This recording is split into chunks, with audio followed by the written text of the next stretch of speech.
and its members. It is truly a privilege to welcome you to this webinar.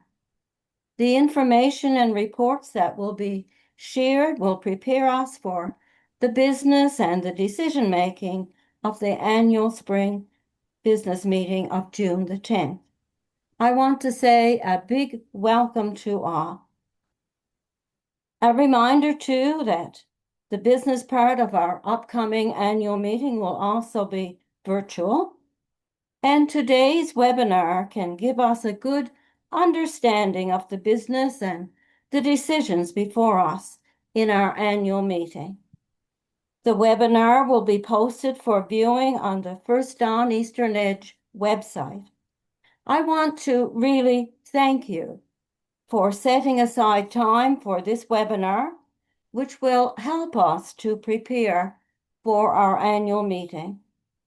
We are also thankful for our staff support, for host Jennifer Taylor, projection Allison Piercy, and chatbots Faith March McCush and Jennifer Taylor.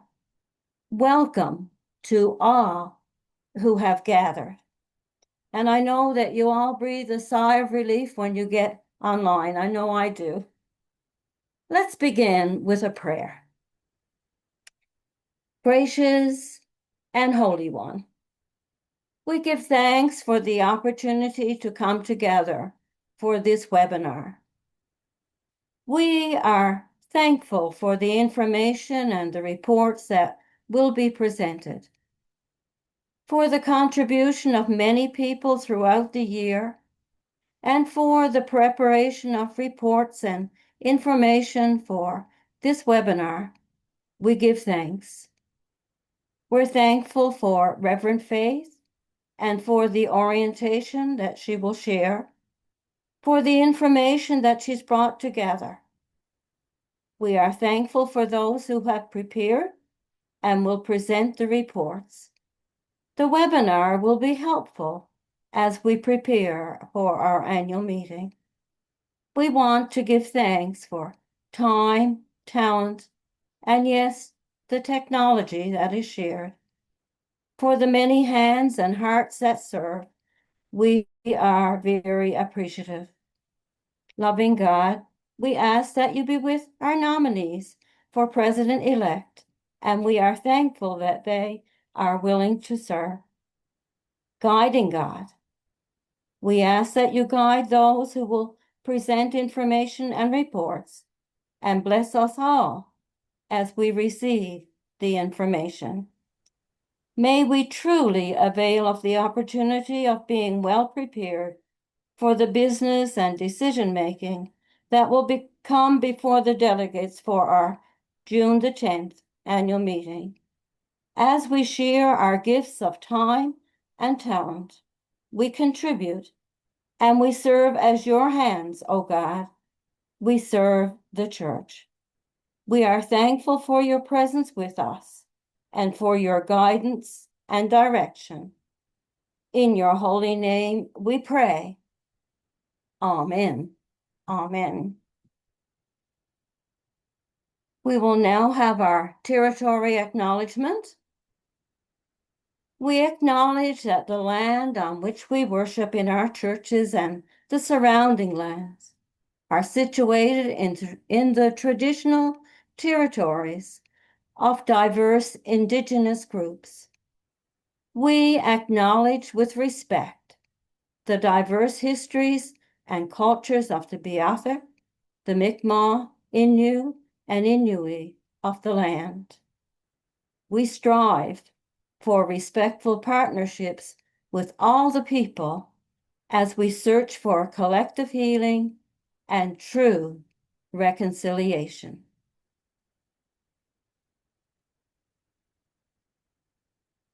The agenda has been circulated and you have had opportunity to view it. And for this evening, the agenda that you have been presented with will be our guide. I welcome Reverend Faith March McCush as she brings the orientation for our annual meeting. Reverend Faith, thank you for all that you've done to prepare. Thank you very much, President Elsie. I just will go over the agenda for tonight because Reverend Elsie, just the planning team are the only ones who actually got this agenda. Oh, So I I'll just see. take, yeah, so Oh, I'll just take people okay. through it. So we're going to go through a Right. little bit of an orientation for those particularly who are new and those who have been through this process before. It's a little refresher. And so we're starting out with our orientation as if everyone is new, and that way it'll be a refresher for those that have been part of it before. And then we're going to have our nominations chair, Emma O'Rourke. She's going to highlight a little bit for us of her report that's coming to the region, and then she'll move into having our president-elect nominees speak. So she'll invite them to speak to us. Then we'll move into our division and team reports. And you can see there which ones go first. So with Division of Finance is first. Brenda will bring us that overview. Then we have our audited statement and our budget. Then we go into the Division of Regional Council Services and Support. And then Division of Communities of Faith, Support and Planning. And then our Human Resources Division. Some of our divisions you will see do not have chairs right now. And so Reverend Heather is going to take us through some of that. And then Reverend Elsie will then take us into our closing. So we'll begin with our webinar, our orientation part of our webinar. So lots of words on the page, but basically what this slide is telling us is that what we're going to be doing is a process tonight of listening, learning, and discussion. So if we have any questions at all about any of the reports, tonight is really the time to ask it. And we've made the decision this year as your planning committee that because we do 1 year online and 1 year in person, that the in person is the big party and the online we will be doing only the things that we have to do. And so it's an abbreviated meeting. And so it's really important tonight to be asking the questions that you might have. As a reminder, it's important for everyone to be prepared. And so the reason why we're, of course, having this webinar that we're having tonight recorded is so that we can put it up on our website, and those that couldn't be here tonight can watch it. And so if you know someone who hasn't been able to make tonight's meeting, then we ask you to let them know that that's going to be there. And if they have trouble finding it, to help them find it, because it really is important for us to all be prepared as we come into this abbreviated meeting. And so the next slide, Allison. As we've heard a couple of times, we're doing our meeting this year online, and the link to the meeting is going to be sent out to you on June the 8th. So the Monday before the meeting, if you don't get your link, because it's only going to those who are registered, if you don't get your link, then please let us know. You will get your individual link sent to you. And it's really important that you keep your link, that you not share your link. It's your link. So don't share it with anybody because it may not be someone who's registered. And we need to make sure we have everybody registered in order to be able to make sure that we have our participants list noted. And for our record of proceedings, we need to make sure that we know who's there. And so it's really important that if someone did not get their link and you know someone who didn't get it, then please reach out to us because that's really important. Next slide. Yeah, so our business meeting is happening on June the 10th, which of course is the birthday of our church, which is we thought as a planning committee was an appropriate evening to have it on the 101st birthday of the United Church of Canada. And so looking forward to having everybody together on that day. We're going to ask, the meeting is going to go from 6 to 9, so it's a 3-hour meeting, and we're asking people to come in at 5:30. And the reason why we're doing that is because unlike tonight with the webinar, we need to have everybody's names properly documented. And so we'll be looking at your square on our webinar, making sure that you're on our, sorry, in our meeting, making sure that your name is correctly in there. If you don't know how to do that, then we will help you, and we have staff in the background that will help you to do that. And the other thing is if you are comfortable, we ask that when you put your name in, that you also put in your pronouns because it makes us able to know what pronouns to use for you when we're speaking with you. Next slide. And then we're really excited that we're having our celebration of ministry service on June the 13th. And because what we do is we look at where our students are from and where our president-elect is from, and then we decide where the service might be in order for us to be able to have their families be able to be with them and celebrate. And so this year, our student is actually a member of St. James Church, and our president-elect actually was a ministry personnel out of there, and that was her home church. And so it made sense for us to ask St. James United Church if they would consider hosting the service for us. And we invite everyone, if you can, to come in. The service is going to be it's a Saturday. It's at 1 p.m. So we did it so that people could have time to drive in and then time to drive home before dark if you can at all do that. We also are going to have our service live streamed, of course, so you can watch it on our YouTube channel or on our Facebook page. So if you're not able to come and be with us, and we understand that for the some parts of our island, it would be a big undertaking. So we invite you to join us on the one of these platforms, the YouTube channel or our Facebook page. And so for anyone who is taking part in that service, for anyone who is has a family member, two of our celebrants taking part, we need to be there at 11 a.m. so that we can go through our practice before the service. So that's a reminder to anyone who is taking part to be there at 11 a.m.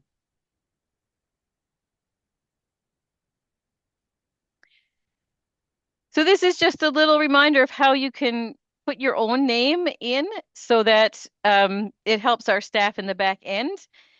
So if you click on the come into your Zoom link like you did today, if you see that your name is there or it's wrong or it says I don't know, like if I just had when I came in it said First Dawn Eastern Edge, but that's not me. So I went into the little dots. There are three little dots on my picture. One says mute or unmute, and then next to it, the three little dots. You click on that, and then there's a menu that comes up. You can go in and say rename.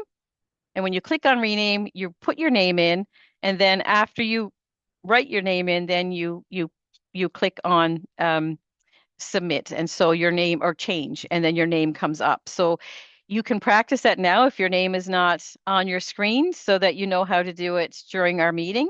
And if you have difficulty, then that's okay. We will help you out. Another way to do it is if you go down into the participants list at the bottom of your screen, if you're on a regular computer, you can click on that and you can see your participant list, and across from your name, you can do the same thing. So there are a couple of ways to come at it.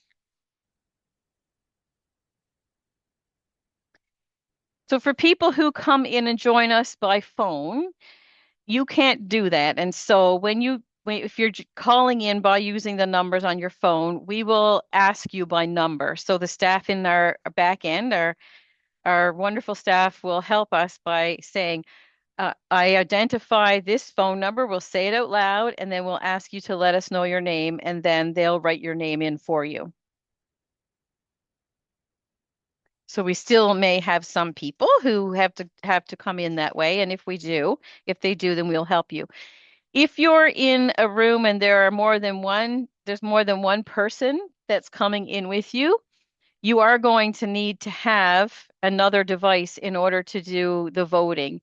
And so if you're using one computer to watch everything that's happening, in order to do the voting, though, you're going to have to come in by another device, so an iPad or a phone, so that we can record your votes. So that's really important to keep in mind.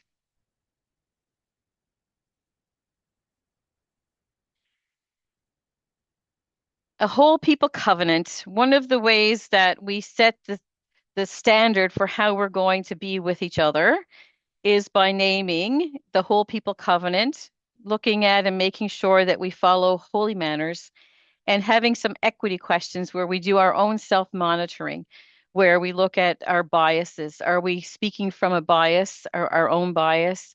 Have other people had a chance to speak if they wish? So all those things that are up on our website, which tells us and helps us to learn about the norms that we set as a people of faith being with one another. So we're going to encourage you to read through that before the meeting. It's on our website. It's under if you go into our own website and you click on annual meetings and you go into 2026, you'll see all the things that you need to see there for the meeting. And we're going to ask you to make sure that you spend some time with those holy manners. We have never had a situation where in our regional council where we didn't practice holy manners. And so that is because of all of you. So thank you for that. It's okay to disagree. It's okay to ask questions. It's okay to not to feel that you can't vote with the majority. It's okay. You be you, but do it respectfully. And so as we begin our meeting, when we have our online meeting, our president is going to remind us again of our norms of how we are to be with each other. So just another a little bit of an update for those of you who may be new as an elected member from your community of faith. Who are the members to region? So members of our regional council are all of our clergy, whether you're retired or active, whether you're on medical leave, long-term disability, you are all considered members of our regional council. So that is a standard that we have for all of our ministry personnel. And those who are elected from their congregations, so elected lay members who have been elected by their community of faith are also full members of the regional council and have all the full rights and privileges of voting. If you're a new member, we just have some things to help you with your orientation. Your job is not just to come to this meeting. You have a role to play throughout the whole year. So if you think about it, what we ask for you to be for us, and your congregations need you to be for us, for all of us together, is a communications agent in our system. So we rely on you as the elected members to be that correspondence from the region to the congregation and the congregation to the region. So when things come out, the weekly announcements, anything that you think your congregation might need to hear or even advertise in their bulletin, we ask that you check it out. See if your minister or your church secretary has the information. And if they don't, encourage them to sign up for the weekly announcements or give them the weekly announcement if you think there's something that would be good to put in your bulletin. It's also, we want to make sure that there's a good connection between your governing body and the regional council. So we always ask that at least one member who is elected from your community of faith be on your governing body. So whether it's your board or your council, whatever model you have, we ask that you have at least one person so that the connection between the region and our congregations and region is through you. We post our executive minutes when we have our executive meetings. We always have an executive meeting quarterly, and sometimes we have to have extra meetings. And we once the minutes have been approved, we put them up on our website. And so we invite you as the regional members to get a copy of that and to share it however you feel you'd like to share it. Put it on your bulletin board or send it around in your board meeting or your council meeting. It's important for congregations to know what the executive has been doing in the in-between times. We also ask that you bring a report after this meeting, the annual meeting, that you bring a report of highlights to your community of faith. So we ask that you ask your minister or or if you don't have a minister, whoever's leading the worship service during the couple weeks after the annual meeting, that you ask if you can have some time to provide highlights. One of the things that we have noted, of course, and I'm sure that Emma will talk a little bit about this, is that we do ask the question when you register for the online meeting, would you like to, if you're already serving on a regional council committee, or if you would like to serve? And being part of the body of Christ and being part of the United Church of Canada means we're part of something bigger than just ourselves and our small congregations or our big congregations. We're part of the wider church. We are invited and encouraged to serve on committees of the region. And from time to time, also General Council will send out a nominations um, listing of all the committees that they're looking for people on. So we encourage you to be part of the wider church. Part of the that as well is you don't have to be an elected member to the regional council.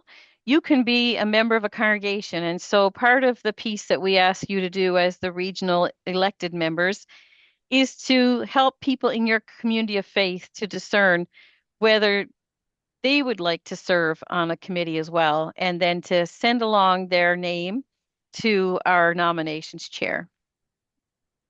And of course, we do have our governance document up on the website. So if you go in and you look up the governance document, you will find all of our committees and you'll find the terms of reference for all the work that they do. So we encourage you to do that so that you'll be able to talk to someone to say, here's where I think you might have some gifts and skills.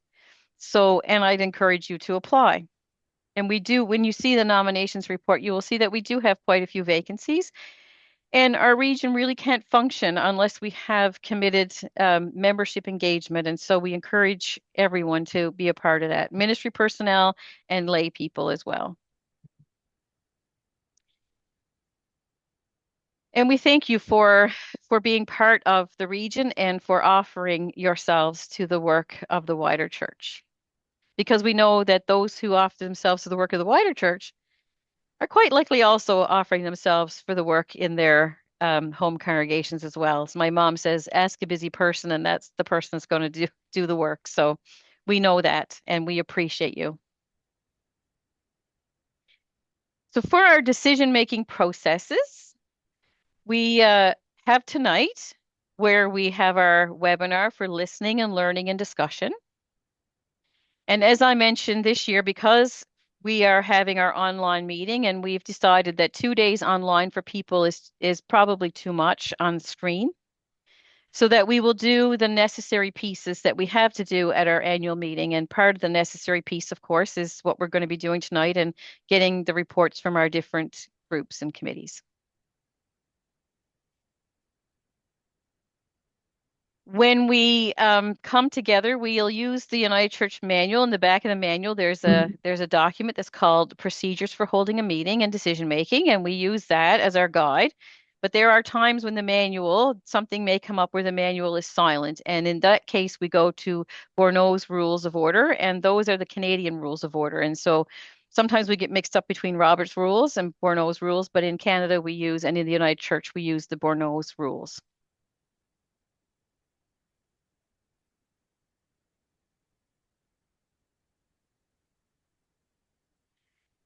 We're going to be required to have some voting at our meeting, and we're going to do a little bit of practicing of that. And before we do, we're going to talk a little bit about it. So once a motion is put to the floor by a mover and a seconder, the president is going to ask if the mover wishes to speak, and the mover may speak first and may speak last. And the floor will be open then up to others who wish to speak for or against the motion. And we always ask that you focus on the motion and your comments be based on the motion that's before us. And the person who is the mover gets to speak for 3 minutes and everybody else after that 2 minutes. And then when President Elsie is satisfied that there's been a variety of voices and opinions, she may say, is there any other voice or opinion that we have not heard, which is different from what's already been said? And if not, then the mover can respond at the very end, and then the president will repeat the motion and invite us to vote on the motion. So that's the process we use when we are moving into the parliamentary procedure of voting on motions.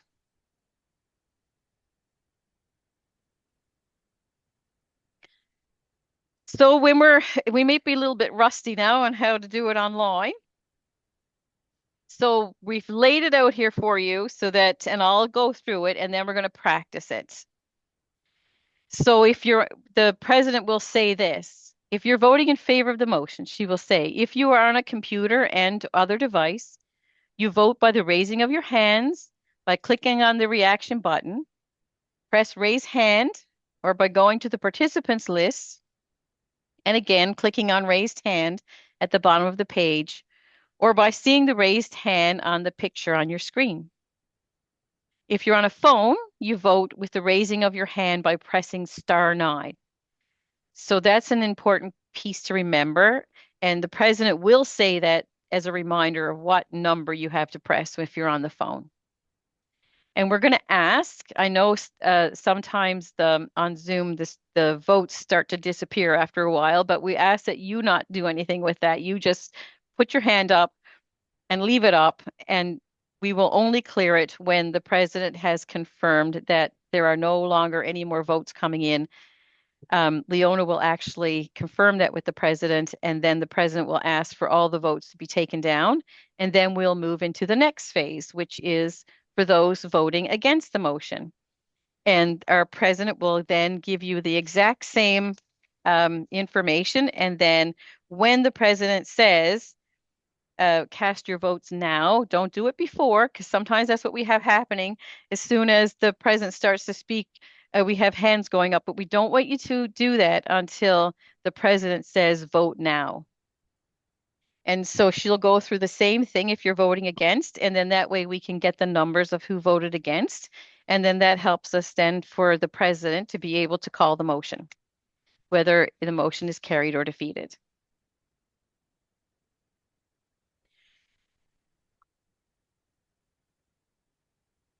So this year, because we will need to use the poll process on Zoom, it's a little different because we haven't had to do that before.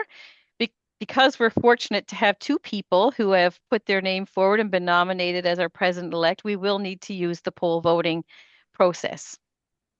So when it's time for you to vote, you are going to see a poll come up on your screen, and you will be invited to make one selection. Once you make your selection, you'll see a submit button, and you submit it. And then the staff in the back end will monitor the voting to make sure that the voting has all come in. And then the president will announce the results of the vote. Here's where we need you to be part of the honor system. There's no way for us to not send the poll out to those who are corresponding members, visitors, non-voting members. But if you are not a voting member, please do not vote. Just leave the poll up on your screen. Don't do anything with it, because we really need you to only vote if you are permitted to vote.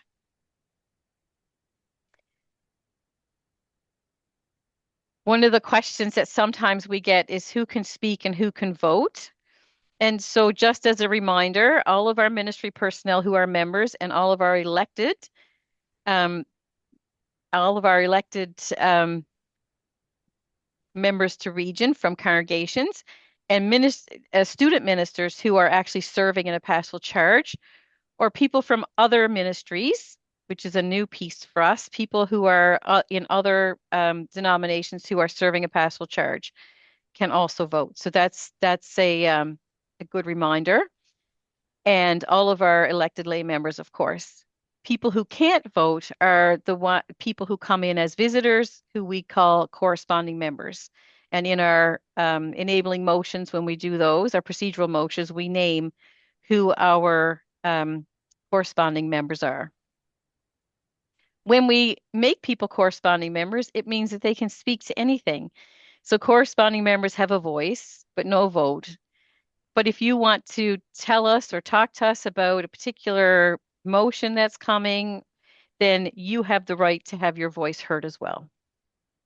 As a reminder, when you go to speak, we ask that you unmute yourself.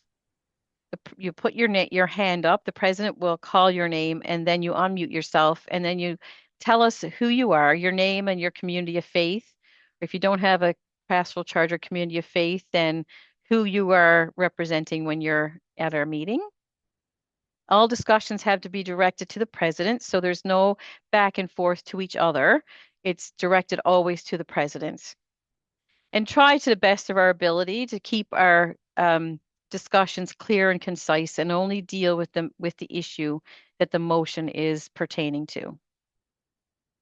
And as a reminder, we can only speak once about a particular issue or emotion. So try and formulate what you'd like to say so that you can say everything in the time that you have.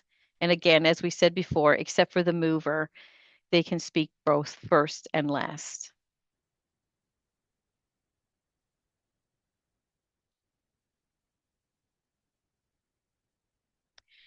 So we're going to have a little bit of fun with that now, and we're going to try having doing our votes in two different ways, so you can see what it looks like.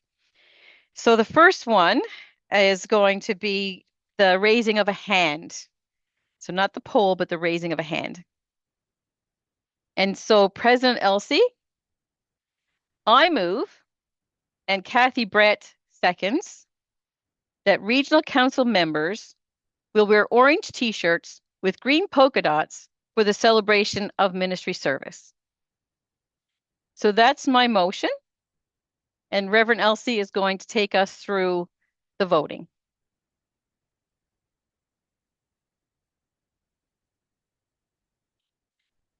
So Reverend Elsie, you're muted. There you All go. right.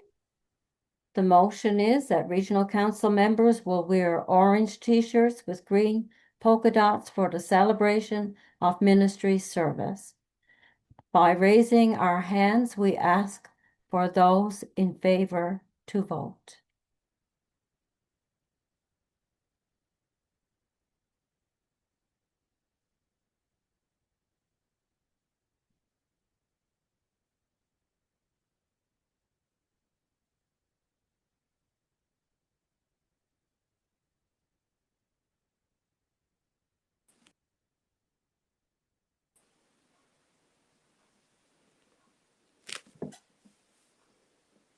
Okay. So, so President Elsie, we did see one thumbs up. We have to make Okay. sure that it's your hand up and not a wave and not a thumbs up, but your hand up. Okay. And so our voting has stopped. So we have the number, and now you can move us into those against. All right. At this time, then, I call those who are against to vote by raising your hand.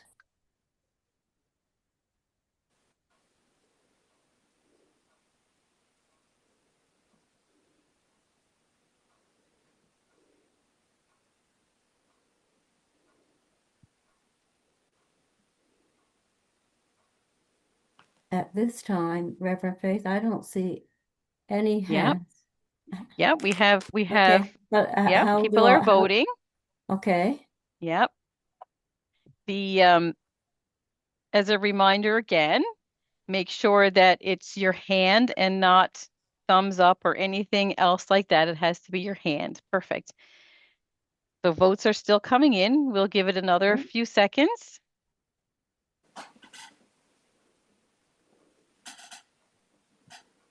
President Elsie, that is a affirmative. The motion is the carried, and we will motion, be wearing. the motion has been carried, so get out your orange t-shirts with your green polka dots. So one of the things there to remember, like if did anybody have any difficulty with finding the reaction tool? If you did, just unmute yourself and let us know. Because I know we have 50, well, at the time when we were voting, we had 50 people on, and we only had about 32, 33 votes. So did anybody have difficulty? I Yes, did. I did.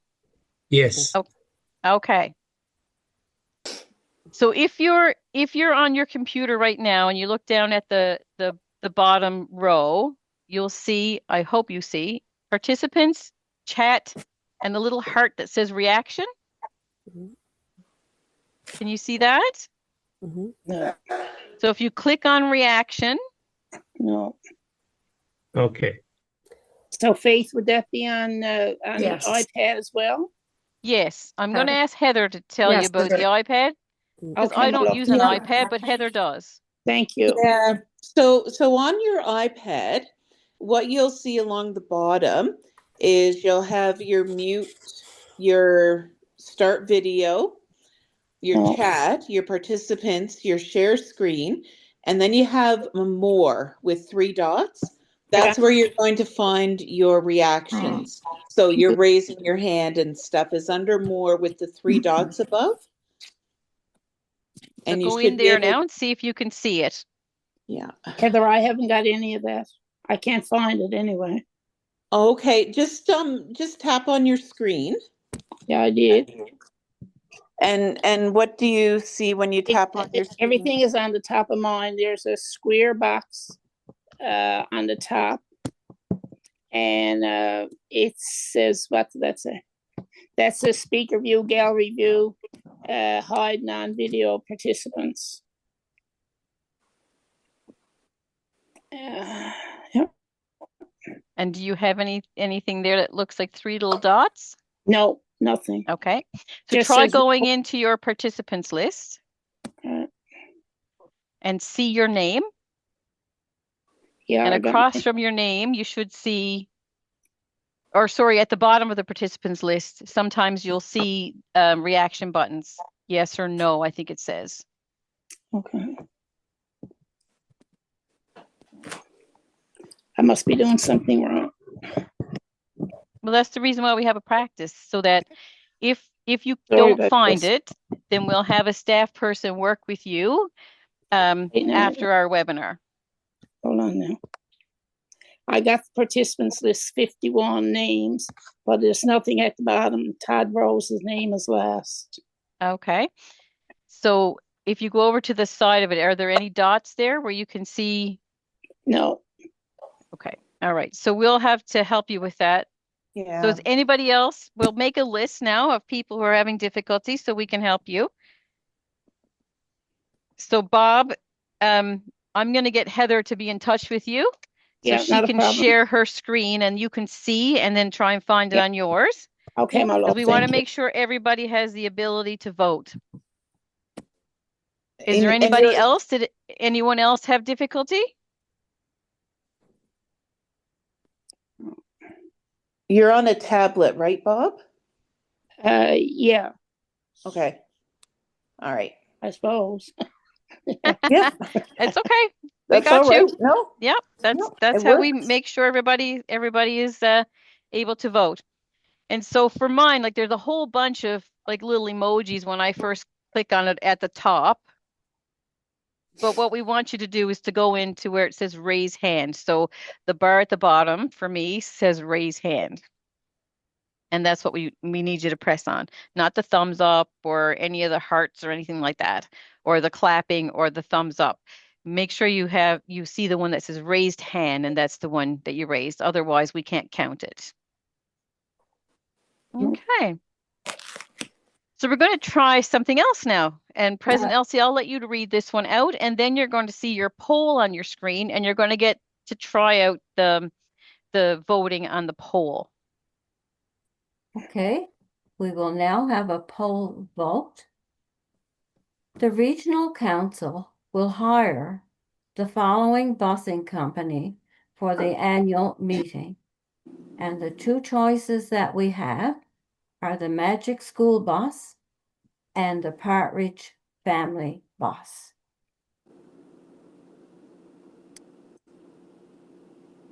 So now you should see on your screen. There you go. Yep, make your choice and then submit it. Got it on.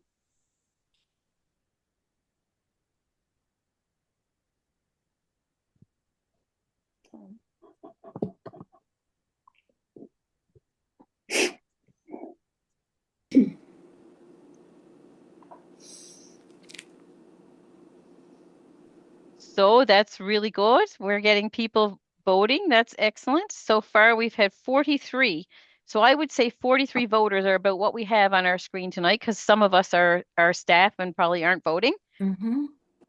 Yep. So then President LC, without telling you the exact numbers, is going to let you know the results of the vote. We have chosen with the magic school bus. Perfect. Thank you. Okay. Reverend Faith, Yeah. on my screen now as president, I can see the percentages and so on. Exactly. Yeah, Yep. but with the raised hand, I'm not so certain about that. Like how? Right. Yeah. So with the raised hand, Leona is going to be in the office next to you, and she's going to let you know. Okay. She's going to write the numbers down so you can see them. Okay. Yeah. All right. Yeah. I But just you can want to see from this one, because you can yes. see it, you can see that it's a clear majority that we're using the magic school It's a bus. Yeah. very, very Yeah. clear majority. Yeah. I was a bit worried about the hands, but that will be done by Yes, Leona. we're there Yeah. to support you with that. Yeah. Okay. Thank you. Yeah. Yeah. So well done, everybody. The poll one seemed to be easy to do, hey? Which is excellent. Wonderful.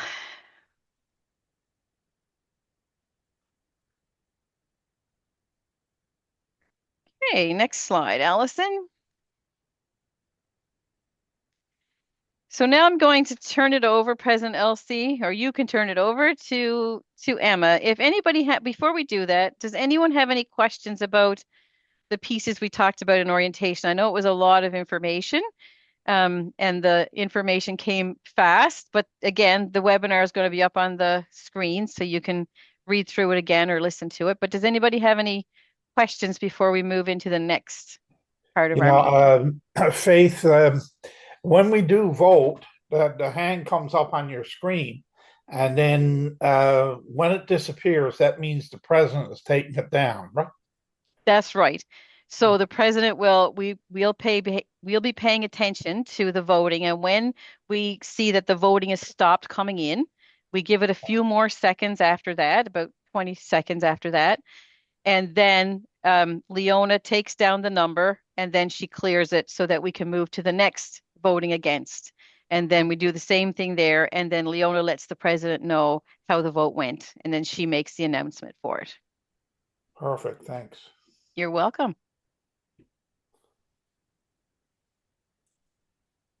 Before we move on, Reverend Faith, I want to thank you for all the work that you put into this, getting it all ready and presenting it and making sure that each of us quite comfortable with it or getting comfortable. And so a big thank you to you for that. You're very welcome. You're very welcome. It was my pleasure.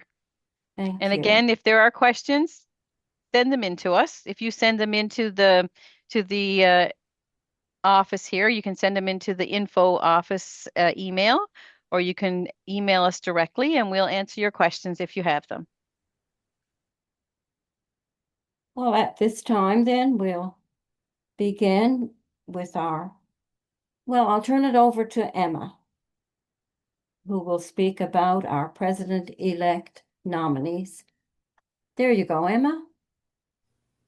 Well, thank you very much, Reverend Elsie. Good evening, everyone. Before I share with you as you probably know, who the two nominees are, some of you anyways, I just want to say a big thank you to the nominations team. We have been very, very busy. There are many openings within the region for very vital positions. And I'm starting to get the feeling that when people that we call, when they see our names come up on their phone, they're probably saying, oh, not that crowd again. Like, seriously. However, there are some very important places that need to be filled in, that vacancies need to be filled, especially when we think about, well, they're all important. Every responsibility we have in this region is important, but especially in the division of finance and administrative resources. I'm hoping that you will take time to think about where you might be able to serve within the region and contact myself or anyone else on the nominations committee. Be greatly appreciated, that's for sure. And also to thank the people that we have contacted and let them know. There's, I think Allison just put up a list there right now with a number of the vacancies. We are in desperate need of secretaries in quite a few of the divisions, actually. As you can see, as it's scrolling through, there are a number of vacancies, and we have been very diligent in doing what we can to get these positions filled, and recognizing that we are all stretched beyond being stretched with our own ministries and with what we do for the region because we choose to do so. So if you know someone, and I thank those who have registered for our online event. Thank you for putting in your little piece about, yes, I would like to serve. That's very helpful to us. But in the meantime, if you know of anyone that you think might be interested in serving the region, please feel free to have them, again, as I said, be in contact with someone on the nominations committee, myself, Brian, let me see, Kelly Tuck, and Reverend Faith, and Brian Hannon, and there's one more, and his name is eluding me at the moment. I'm just John having Maish. John Maish. Oh, I'm so sorry about that. Thank you so much, Reverend Faith. So yeah, so there we are. As I said, we have been very diligent in what we do. We meet once a month, and it's usually a pretty lively meeting, and we know what's happening from one minute to the next, really. And so we're trying our best to see that we get the vacancies filled, at least some of them. Anyways, all would be wonderful. So think about it. Think about it. So without further ado, I would like to introduce the two nominees for president-elect, and they are Oliver Dingwell and Dean Sellers. And I thank you both very much for this. And at this time, I invite Oliver to share his thoughts with us. Thanks, Emma. So yesterday morning for Pentecost, I preached about the gift of the church, how the church did not have to be, but the Spirit of God showed up among frightened disciples who were anything but sure about their future. And the Spirit gave to them calling and hope and purpose and help. But more than anything else, the Spirit gives them each other. And they become a community that is shaped by the life of Christ. God, through the Spirit, gives us the gift of the church. My entire life, I've been very fortunate to be shaped by the community that is the church. For 2 decades now, yes, I am now old enough to count things in decades. That frightens me just as much as it frightens any of you. But for 2 decades now, I have been blessed to be shaped and formed and encouraged and uplifted by not only the Regional Council, but also the former Newfoundland and Labrador Conference and West District. And I have found the church to be a gift. That's been my experience. For in the church, I have found my home and my hope, my voice and my place. The church is the place where I have been celebrated in my successes and held in life's griefs. It is where mine and Samantha's relationship flourished. It is now becoming a spiritual home for Emma, who is proving to love church just as much as her dad does.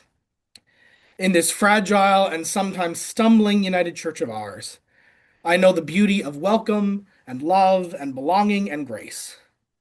I know what it is to be home. In the church, I witness resurrection. Like those frightened disciples unsure about their future, we too have those fears and uncertainties. We're talking a lot these days in our churches about decline, about the hard things, about grief. And those things are true. We reminisce about certain aspects of our past, how things used to be but are no longer. It is a hard time for many congregations. Many congregations, including my home congregation and the congregation where I served as music director, have closed. We are experiencing unprecedented change and challenge. But even in the midst of that, the Spirit comes to us, just as it did to those frightened disciples, unsure about the future on the day of Pentecost so many years ago. The same Spirit that gave them calling, hope, purpose, and home is with us today, calling us to live into a new future of God's dreaming. And so I believe this so strongly, that the days ahead of us matter just as much to God as the days that are behind us. The days ahead of us matter just as much to God as the days that are behind us. And so I think that we have a lot to be hopeful for. And we have many gifts to share, many places to extend grace and love, many possibilities for resurrection and new life. God is faithful. And so I have deep optimism about the future and where God will lead us, both in our church and in the world. Together, we have lived those hopeful possibilities in the midst of a world that is both beautiful and broken. Together, we have welcomed and loved with the same radical welcome and unconditional love that comes from our God made known in Jesus Christ. Together, we are working for justice and against injustice. Together, we share our faith and the passion that burns within our very hearts, just as it did for those early disciples on the Emmaus Road.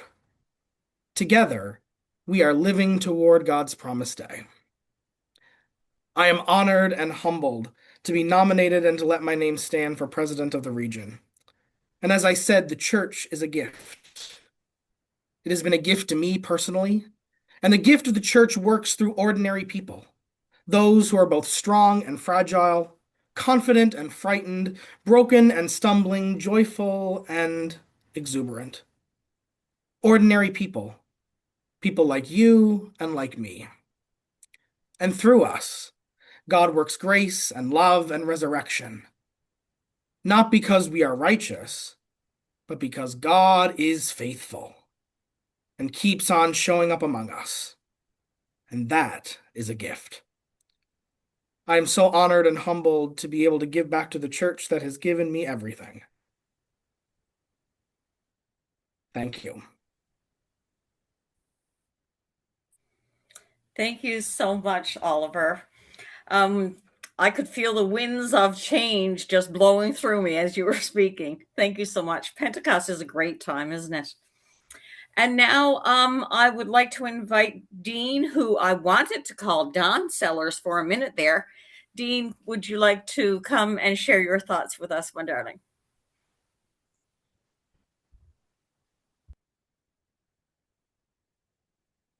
You need to unmute yourself, Dean.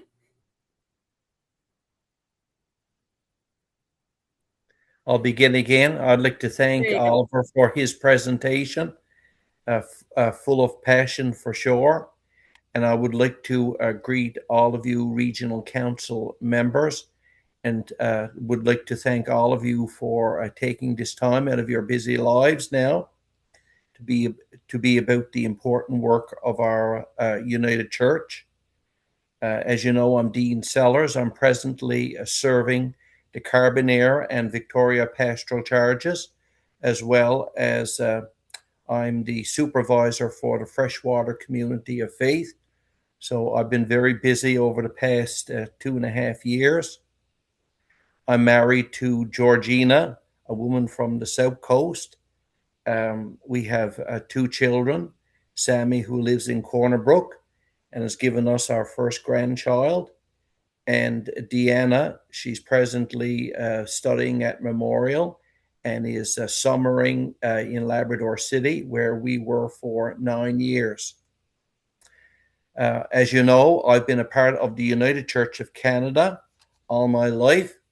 I was raised on the historic Blackhead Western Bay Pastoral Charge. I studied at AST and was ordained in 2002. I began my ministry on the South Coast in Burgeo, and then I went on to minister in Red Bay, Bay Roberts, and one of my longest pastorates was Labrador City. I thoroughly enjoyed my time there. I went with a little bit of hesitation, but it was a time of great learning for me, and I will always cherish the time that I spent there. Over the years, I volunteered with a number of committees. I served on the communications committee while I was in West District.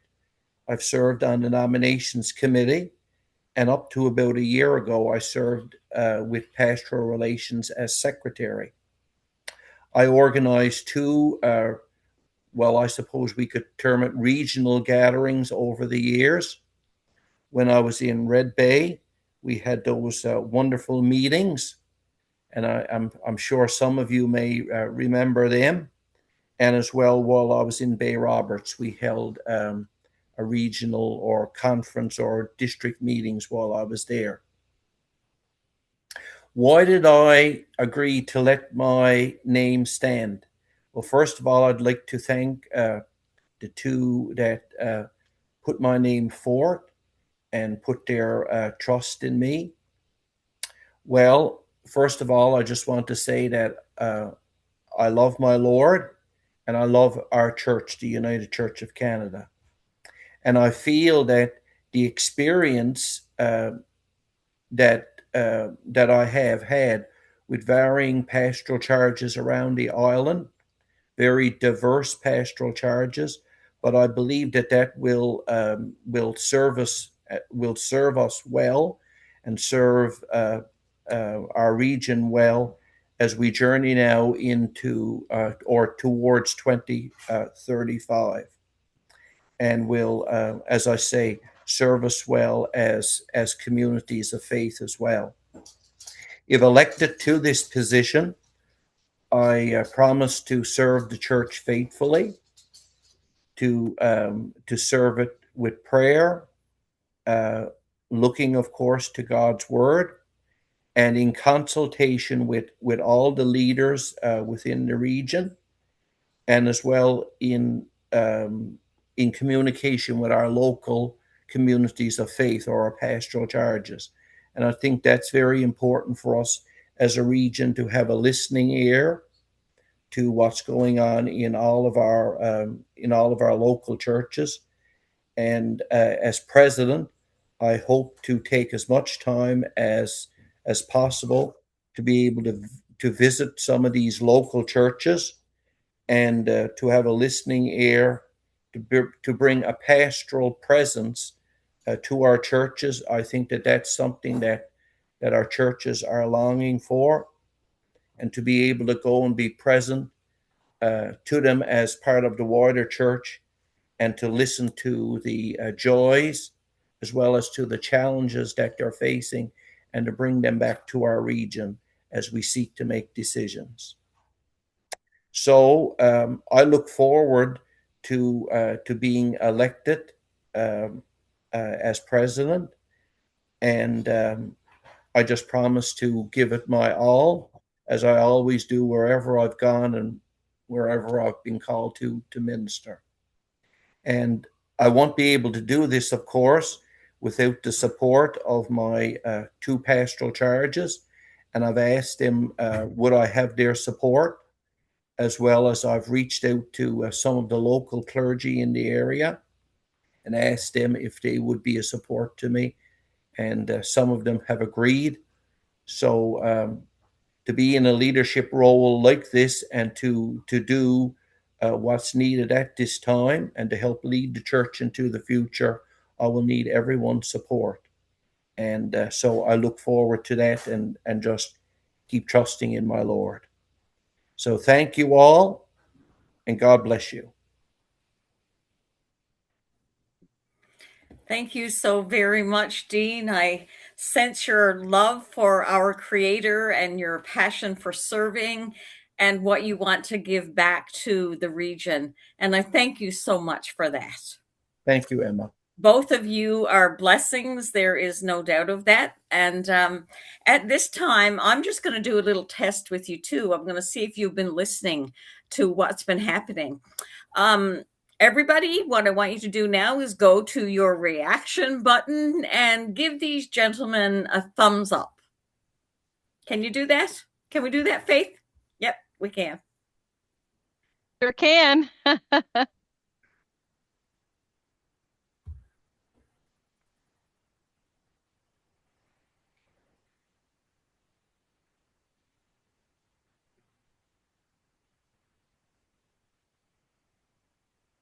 Just another little test.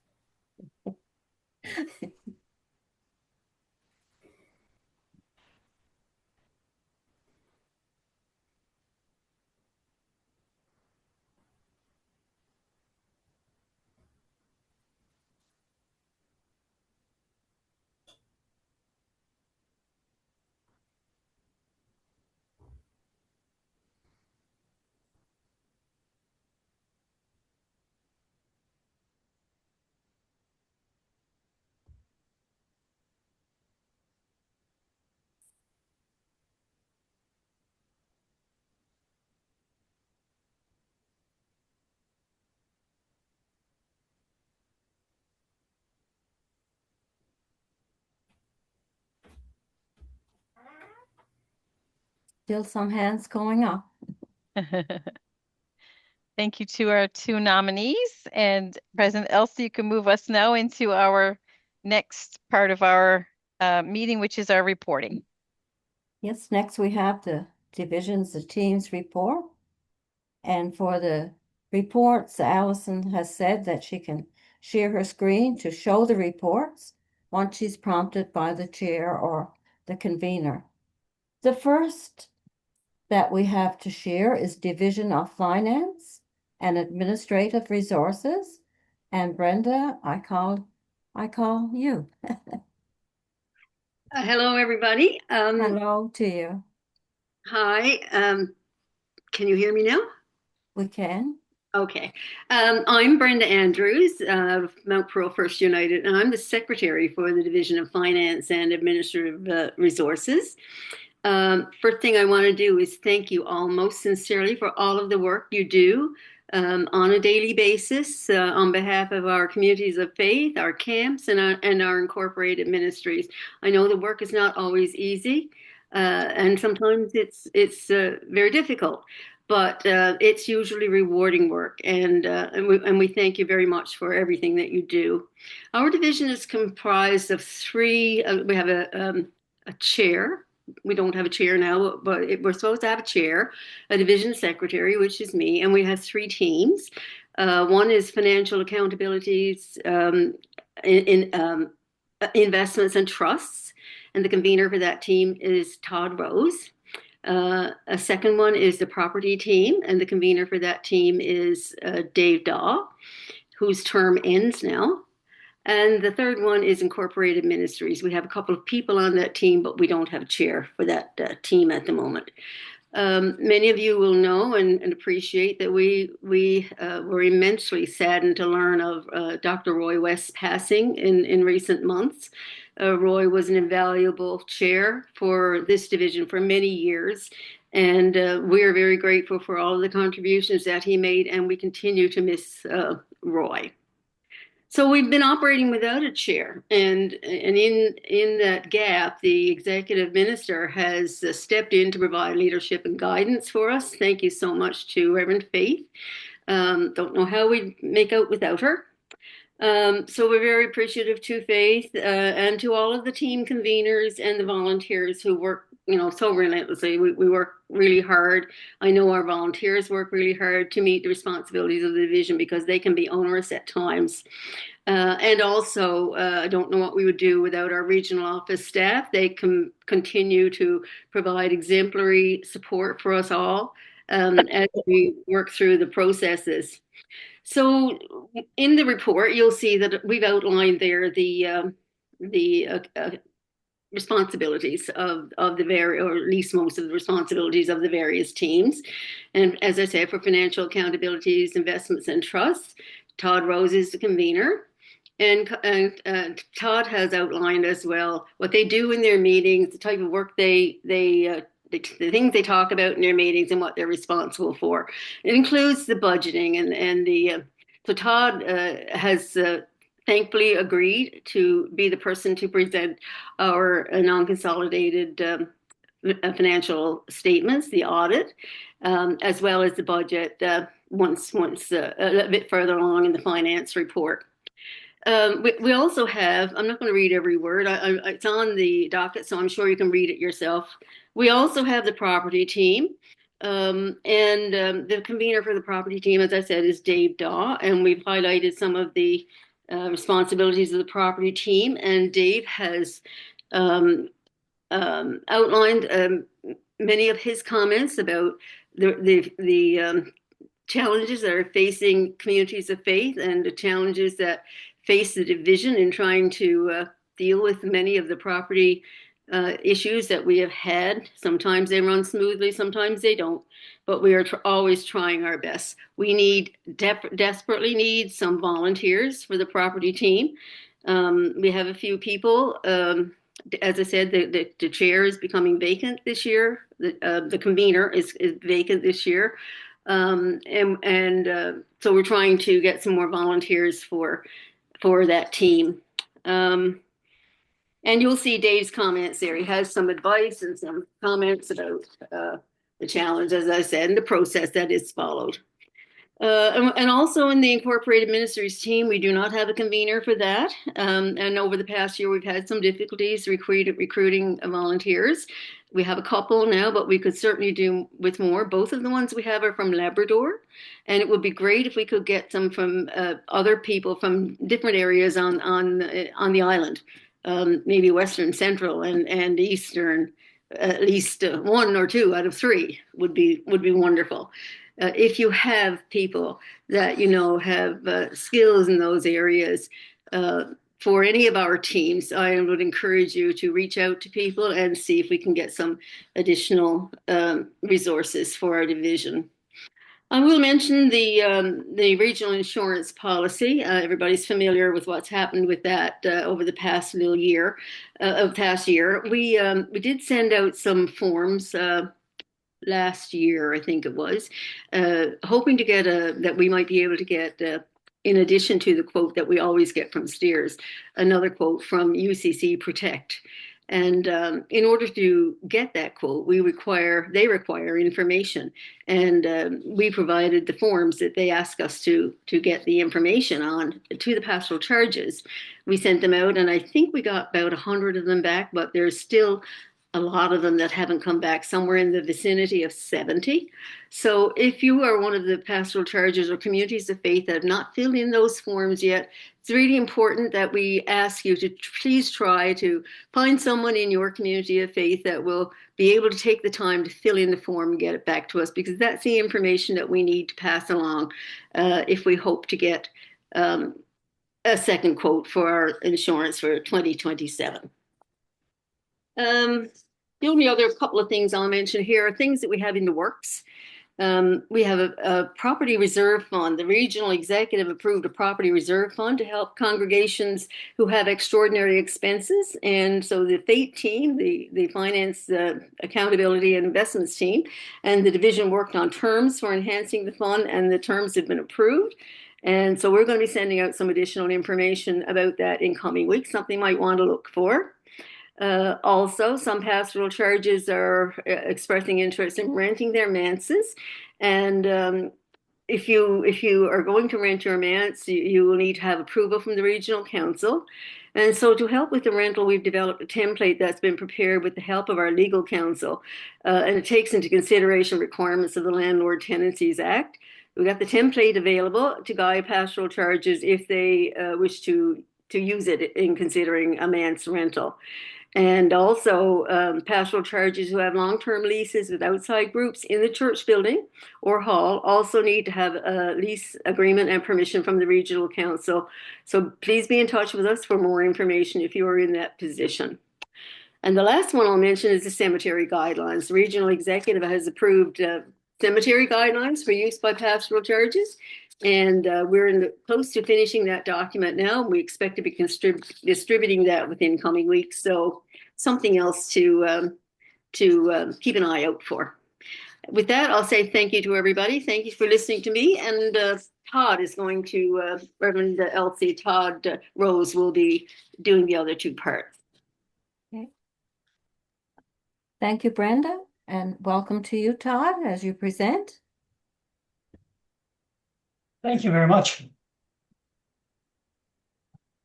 So most of you have never met me.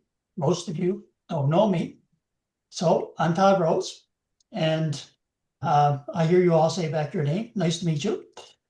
You might know my spouse, my wife, my girlfriend, my partner of some 33 years, Stephanie, Reverend Stephanie Rose. And so I'm here tonight to lead us through, or endeavor to lead us through, a couple of pieces of work. One is our financial statements, and the other is our budget. So in terms of background, I do have accounting credentials and accounting designation and things of that nature, and been serving on the FAIT committee. And this is an area that I do have a little bit of background in. So without any further ado, we'll get started. So Allison, if you're there, you can start and put up whatever we need to see on the screen. All right, so our consolidated financial statements. And so Allison, if you could take us to the first page of the letter, please. We'll just draw one thing to your attention regarding the letter. All right, so Allison, if you could stop there. So this is very much, oh, and you'll see me moving around a little bit because I actually, believe it or not, I actually like to sit on a Pilates ball. So you might see me bouncing and moving, and that's the reason. So one of the things that I want to draw to everyone's attention is our letter, our independent auditor's report. Very much a standard letter, but first thing we'll kind of want to look at is the opinion. So there's two paragraphs there. The second paragraph, I'll read and have a comment on. So in my opinion not being me, but being Brian Scammell, our auditor. So Brian Scammell writes, in my opinion, the accompanying non-consolidated financial statements present fairly, in all material respects, the financial position of Regional Council as at December 31st, 2025, and the results of his operations and cash flows for the year then ended in accordance with Canadian accounting standards for not-for-profit organizations. So I think the first thing that we might draw to our attention is the fact that our auditors have looked at the financial statements and they've given them their stamp of proof that they're correct. Sometimes there's a little bit of a misunderstanding about what that means. And sometimes people will look at audited financial statements and say, well, that means everything's perfect. We can't really draw that conclusion. The conclusion we draw from this is that whatever you see there, according to the auditor, is true. If you like what you see, then you can take great comfort in that it's true. If you don't like what you see, well, then it's still true. So if you see somewhere where it says that there's $10, the auditor's saying that $10, you've checked it, that's true. If you see somewhere else that says $20, the auditor said, I've looked at, checked, it's true. And so the auditor looked at it and went through it all. And what we see, we have great comfort in that it represents where we stand as of December 31st, 2025, and what we did in 2025. So Allison, with that in mind, we'll skip over the rest of the letter because the rest of it is kind of standard accounting speak, and we'll go right to the first financial statement, which would be the statement of financial position or balance sheet or whatever. There you go. All right, so pull it on up a little bit more now, Allison. We'll get rid of the title and just kind of have the information. Okay, so we'll stop right there. The word that I would use to describe the financial statements when I looked at them is consistent. Very, very, very consistent. There's some things that changes. And so if we start from our very, very eyes of peaks looking down, one of the things that I point out to you perhaps is that, well, this statement is structured so that on the one side, on the top, we have assets. You see assets. They're all sorts: current, accounts receivable, loans, note receivable, long-term assets, and capital assets. And then we have a total, $10,579,499. So that's the total of all assets that we have. Now, current assets means those things that are rather short-lived. So they will change over in the next year or so. And next year, they might look different than they do this year. They tend to kind of change. So your cash balance tends to kind of change. If we went and checked today, it's probably not that number. Might be way more, might be way less. That's hard to say. So they tend to change rather frequently. These down here tend to be more longer term. When we start at the very bottom there, at the end of 2025, we had $10.579 million worth of assets. In 2024, we had $10.473 million in assets. So we've had an increase of about $100,000, 1% or so. That's pretty good. I mean, it's not huge growth, but it's not sliding either. And as we look down through, most of them are relatively consistent, not big amounts of change in them at all. One or two places possibly where we might see some change. Loans and notes receivable there, you might notice there's some change, and there's something special happened there in that loans and notes receivable. The reason why that one is so much less is there's one particular thing last year that we had to come to terms with, and it was a loan from the Cochrane Community Outreach and Performance Centering for $198,000 that we had to write off. And that's the big difference between those two. But beyond that, fairly consistent. The other thing I draw to our attention is long-term investments. At December 31st, we had $9.448 million in investments. 1 month, I think it was February, we had $9.95 million as the markets went up a little bit and then went down a little bit. I suspect we'll break $10 million this year in market value investments. We should note that that's market value, so that tends to go up and down. And as you can see from last year, it's up by about 6 or 7%. So that's a good picture. It's a good picture overall. Our assets are up a little bit, and there's no real areas of concern. So Allison, if you'll scroll it down now till we can get to the next, and there you go. And so then what we have is we have liabilities and net assets, and that's two sections. And if you notice something, you notice that the total of our liabilities and net assets equal as well, $10.579 million. And that's always the case in accounting.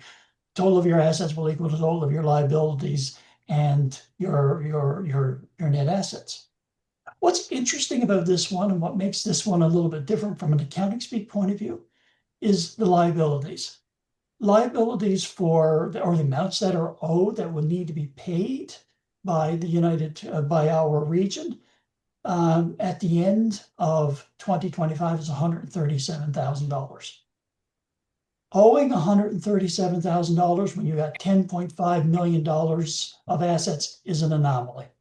Most organizations would have far more liabilities than that. I think in accounting sense, we would call that, practically no liabilities. Might sound like a lot to each of us individually, but for an organization with these types of assets, very, very low. Positive.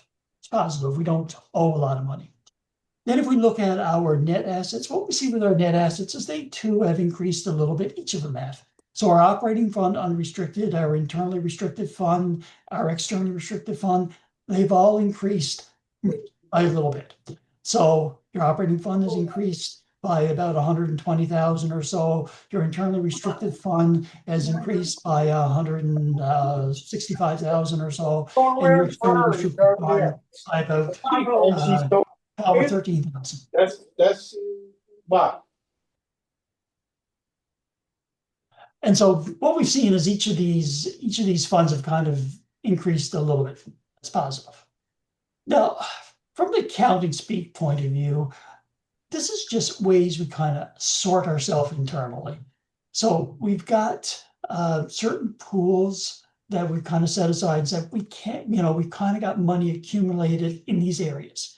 We've got $10.579 million worth of assets, of which $9.4 million is actually in investments.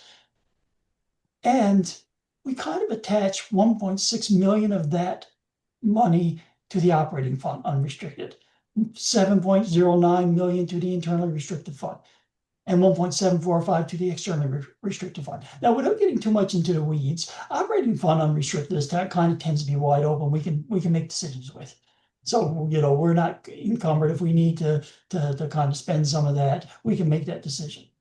Internally restricted fund means that for some reason, internally, we've put some restrictions around how that money is going to be used. We have some rules, some were written, and we have a lot of those funds. Some are written that says we're going to use those for certain things. But they're ours. We've made those decisions. United Church of Canada and FDEE has made a decision. We're going to restrict 7.09 million and only use it for these purposes. Then we have externally restricted at 1.745 million. Over the years, people have given us money and said, you can have it. However, and the however is that you'll have to use it in certain ways. And then when someone from the outside puts a restriction on that says that, however, and we accept the money, we are bound by that. And so that's 1.745 million that we don't have the same type of leeway as the other two. We have to use it exactly as however contributed. So this is a good picture. It shows modest. It shows modest growth. The only things that we pointed out that was worthy of kind of your attention was that one write down related to the Cochrane Community Outreach Center, and the other one that you might see here is accounts payable and accruals went down. They appear to have gone down from $333,314 to $49,878. What happened in 2024 is we actually had a high level of property sales that we had to pay out the amounts to the churches, their percentages, and that accrued and we were holding it, and we paid that shortly after year end. And so the vast majority of that is related to that. So that's what we call our statement of financial position, or if you're a little bit older, you may have heard it called balance sheet. Balance because, of course, your total assets equals your total liabilities and owner's equity. Allison, we'll move now to the next one, please. All right, so here is the one that we just looked at, kind of tells us where we stood. On December 31st, 2025, that's where we stood. That's how much cash we had. Might be different today. That's how much investments we had. It is different today. That's where we stood. That's how much we owed. Probably a little bit different today. What this statement here shows us what happened during the year in terms of amounts that we took in and amounts that we spent. Again, to respect the fact that we have different funds, we have an operating fund that's unrestricted, an internally restricted, and externally restricted fund. We kind of got to break all this information down. But nicely, and I think enough for us to focus on is the total column, because the total column is always the total of those three. So in this case here is the total grant from the United Church of Canada last year. So first of all, this statement shows us our revenues and our expenses for the year, the amounts that we brought in, the amounts that we spent. And again, we won't focus so much on how we break it down. We'll just kind of focus on the totals. And if we're looking here, again, word I would say is really consistent. Our revenues, 721,000 or just about 722,000 in the year last year. In 2024, 730,000. Here's our expenses. Again, word I would use there is fairly consistent. Two or three things that kind of that are a little bit different. So this one here, this loan forgiveness, again, a large part of that is the Cochrane Community Center. And then some things are up a little bit, some things are down a little bit. And after all is said and done, when we factor out and when we take out the Cochrane Street kind of write down, these numbers here look very similar. So very consistent, very similar year over year. And again, if you want to see the breakdown and where kind of these amounts fit into different funds, well, there you go, you can have it. So you can scroll down a little bit more if you like, Allison, to the. And so at the end, then there kind of tends to be this other area. So this other area here, in this case, tends to be a lot of accounting things, a lot of estimates and things of that nature. And so in this case here, it's fairly similar to last year, a little bit different. And some of these things we kind of got to be a little bit cognizant of. One of the big differences here, for instance, is the unrealized gain in investments. So last year was 301,000, this year is 176,000. You see the word unrealized? That means it hasn't happened. It's measured at year end, it's recorded at year end, but we haven't sold it or anything of that nature, so it hasn't existed. So the difference there between those two is more accounting than anything. Again, when you kind of factor out those kinds of things, very consistent. So the financial statements really just tell a story of consistency. We're marching on, in a very measured sense. Things are better than they were last year. Our investments are up, our assets are up. Things are better than they were last year. No major shocks. we all talk about some of the difficulties and challenges we face, but as FDEE, we have no major shocks or anything that we're trying to manage or anything of that nature. Everything is fairly consistent. And so that's a few statements on the financial statement. Now, I don't know, Reverend Elsie, how you want to handle this, if you want to kind of look at the financial statements, ask questions if there's any, and then go to the budget, or if you want to do it all and then questions all of it. I'll defer to you on that.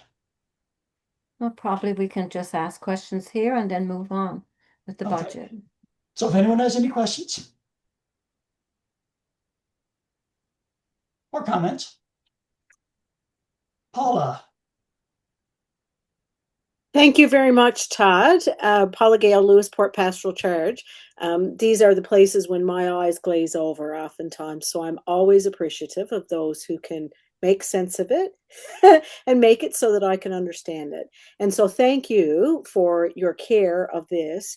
And I just want to say thank you to all of those whose faithful stewardship and care of all of this have allowed us to be here in this place. A colleague and I were just texting during the meeting here and saying how refreshing it is, because I'm very aware we're on here and there are people in their own local pastoral charges, who are struggling to be able to support ministry or to even keep the lights on, right?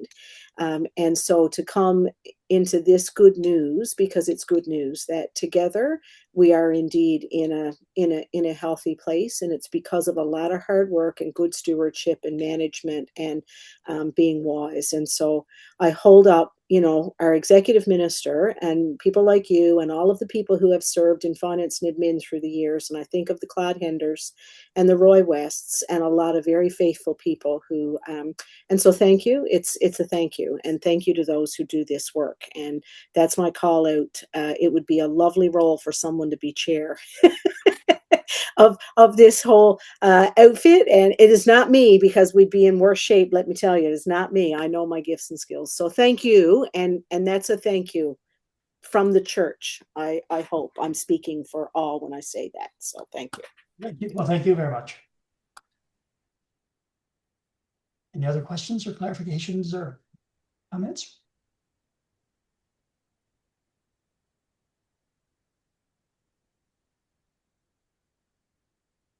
No, there are no hands up. All right, so Allison, I guess the next thing then will be our budget. Whenever you're ready.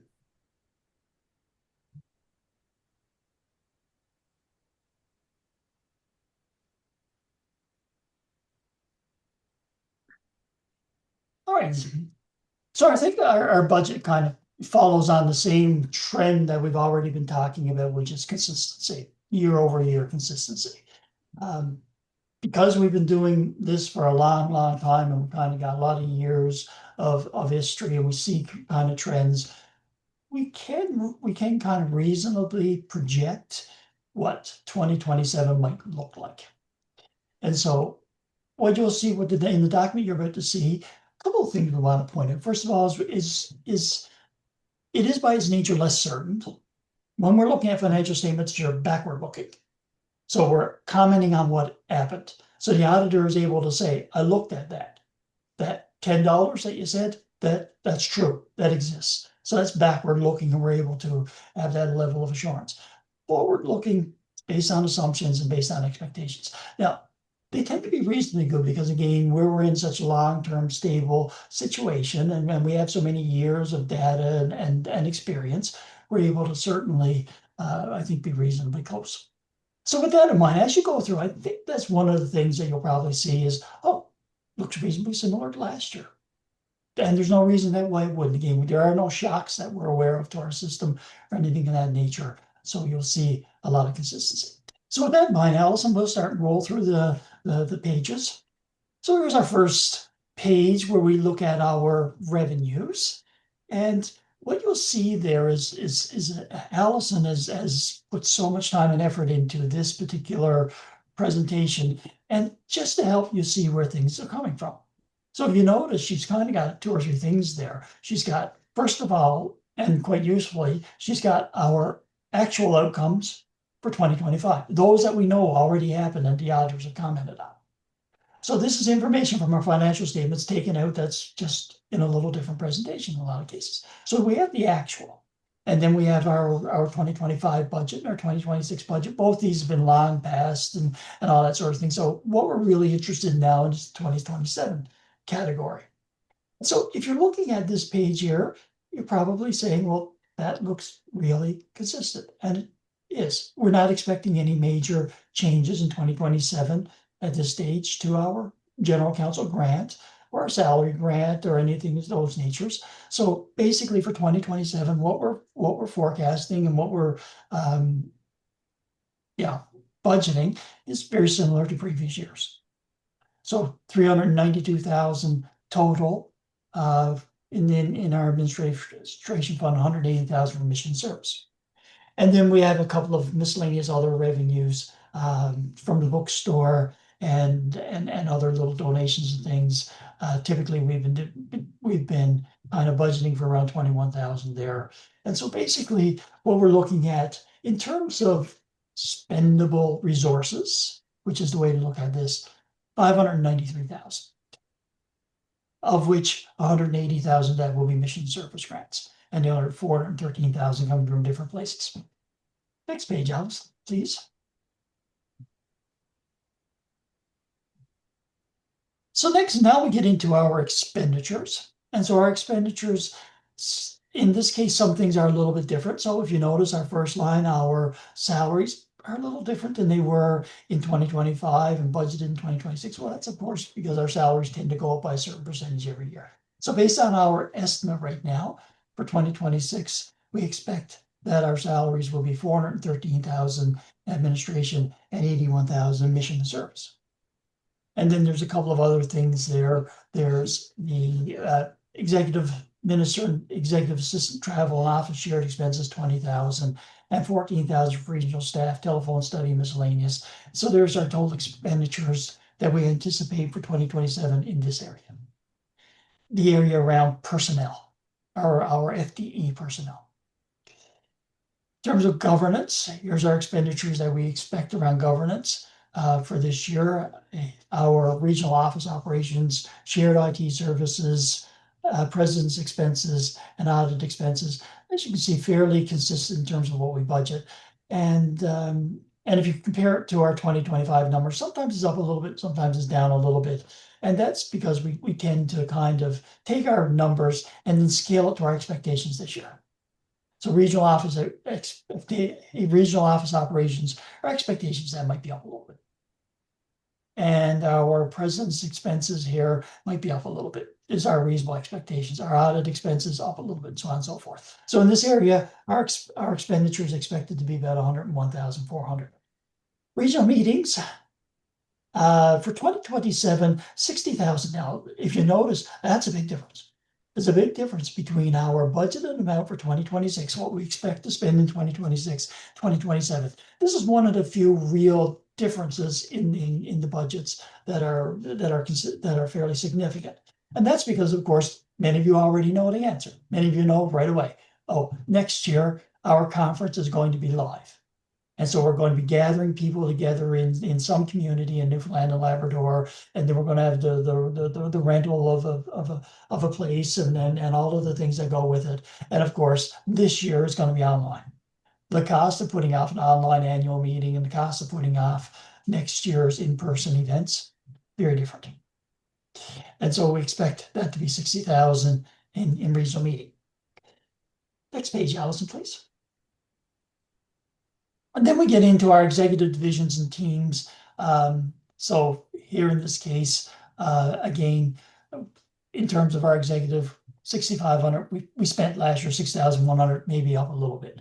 Division finance and administrative resources, $1,000. Financial accountability investments trust team, $800. And you notice some of these spent a little bit and some of these didn't. The whole idea here is that we try to budget something for all of these things so that if they do decide that they need to have some sort of get together or something of that nature, that money has been put aside or budgeted for. And so each of these areas kind of get a little bit. and faith formation education. Now, you notice in that case, this one has some money coming from mission and service. And justice mission outreach team has some money coming from mission and service. And then we get into stewardship, annual meeting planning team, children, youth, and adults team. Next page, yeah, Allison, please. And then some other teams and things. And so for this area, our budget from administration for the year, 26,800, mission service, 28,000, and, fairly consistent with our budget from previous years. Expenditures up a little bit. Again, this is the area where a lot of this might be spent, it might not. But we do want it there in case someone from some of the teams or some of the areas need to have some meetings and it costs them something. Mission and service, our budget for 2027 expected to be 57,293 for unallocated grants and allocated 122,000 for a total of 180,000. And so that's pretty consistent year over year. So we get on about 180,000 from Toronto for mission service grants, and then we allocate it based on requests made by our different ministries. And so this is what we expect for 2027 for a total of 180,000. Next page, Allison, please. And so this kind of gets us to our last page, and kind of starts bringing it all together. So here's our total expenditures for of all the things that we talked about so far: 635,000, mission and service 180,000, total expenditures 815,000, which means that if you can remember way back to when we looked at our expected revenues, this would be 222,000 less than we budgeted.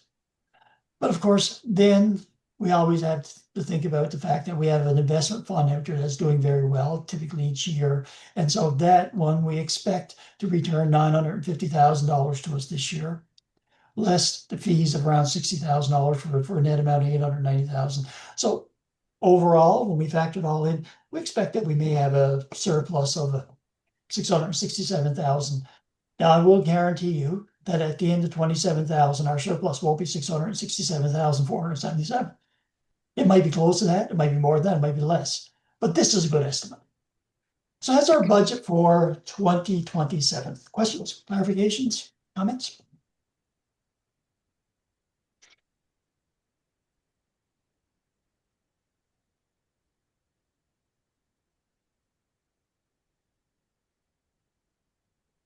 Well then, since there are no questions or anything, thank you very, very, very much. Thank you for taking the time to listen. Thank you for investing in me your trust. I really appreciate that. And blessings, everyone. And we thank you for your very comprehensive report. Thank you so very, very much. President Elsie, I did see one hand just go up. Kathleen Burt has her hand up. Is that a question, Kathleen, for Todd? Yes, it is. Okay. Well, okay, or here we go. it may not just be Todd. I guess I'm questioning whether we should still be using, it was the TD, was it? Or the Bank of, is it the Royal Bank of, no, it's TD you're using. No, RBC. RBC, right, RBC. I'm just wondering if the financial committee had any discussions about using a different financial institution, because the RBC is pretty connected with financing a lot of fossil fuel and, not generally good civic citizens, right? So I'm just wondering if there was any discussion about that. But No, thank you so much for your explanation. Really, really clear. No, we haven't had any discussions around those things. And it's never come up, and not to say that it can't come up. So if someone has that concern and they kind of want to move it along to the system, we certainly will look at it and study it. My sense is, and I'll speak now just from a general kind of sense around these things and what I've learned over the years in the world of accounting, business, and so on. There's certain things that we tend not to change too frequently. We tend not to change our auditors very much. We tend not to change our lawyers. We tend not to change our bankers because of consistency and things and things of that nature. And particularly with Canadian banks, they're really, really stable. But all of them kind of got their strengths, their weaknesses, and things that they're involved in, and things of that nature. Very hard to make decisions, I think, focusing on those things. So I think, Kathleen, to answer your question directly, we've never talked about it. However, if that's something that you feel that we should consider more actively, by all means, move it along, and we'll certainly bring that to our table and give that due consideration. Thank you. I can jump in a little bit there, Todd, that when we were looking at what institution to go with, we did have conversation with this one that we actually went with around ethical investing. And so they follow for us the General Counsel's ethical standards of investing. And so RBC for our portfolio follows that. But that's not to say we can't ask those questions of them as well, because we meet with our investor at least once a year, sometimes twice a year.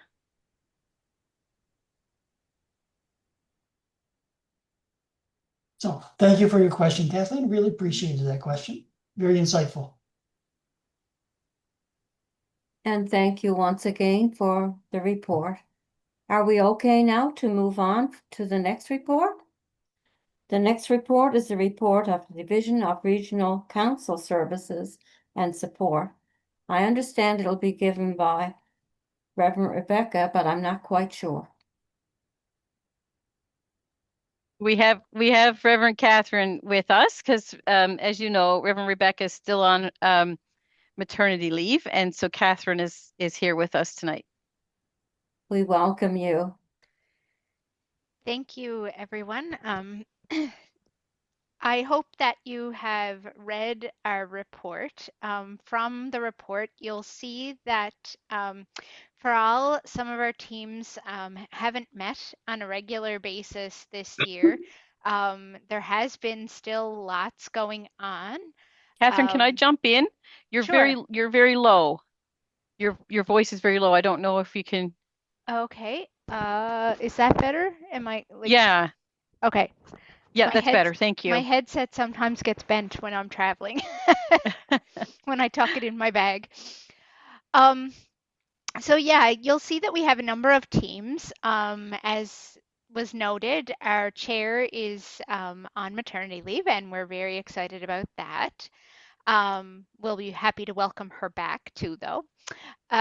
We do have a vacancy in the secretary position, and as has been the norm, unfortunately, for the last couple of years, we've been looking for people to serve on the communications teams and the stewardship teams. And so if those are, and this year too, we're looking for somebody to serve as the chair of faith formation, Christian education, and leadership development. So if any of those teams might interest you, please let me know, and we'll pass you on to nominations, and they'll tell you a little bit more about what all of those things entail. This year, the Faith Formation team planned for the Clergy Symposium and the Clergy Retreat. The Advent and Lenten luncheons didn't happen this year, but remain on the list of things that we're considering. So the Clergy Retreat and Symposium was held at Lion Maxim's camp in the fall, and the speakers were Reverend Oliver Dingwell and Reverend Shepherd Maniqua. We thank Heather Sanford for kind of taking those events under her wing and planning them very capably, and they were both well attended. Justice Mission and Outreach, as you'll see, Reverend Shepherd's team is very active. There's a number of subcommittees that work within this team of Justice Mission and Outreach, and they also work together with the other two regions, Bermuda, Nova Scotia, and Fundy, St. Lawrence, Downing Waters. There's been a number of workshops hosted, and there are some reflective questions there for the community of faiths. So take these back to your communities. I'm sure Reverend Shepherd would love to have conversations with you about these questions and how your particular community is living them out. You'll continue to see that there are a number of JMO working groups, and so these are particular interest groups that work through the year to bring attention to certain issues and keep them in the forefront of what's going on in the church. You will note, though, that the Justice Mission and Outreach Grassroots Engagement Network is new. And so, again, I'm sure that Reverend Shepherd would love to talk to you about that and to tell you how you can get involved in all of these networks and initiatives, because we're very grateful for JMO bringing a lot of these things to our attention.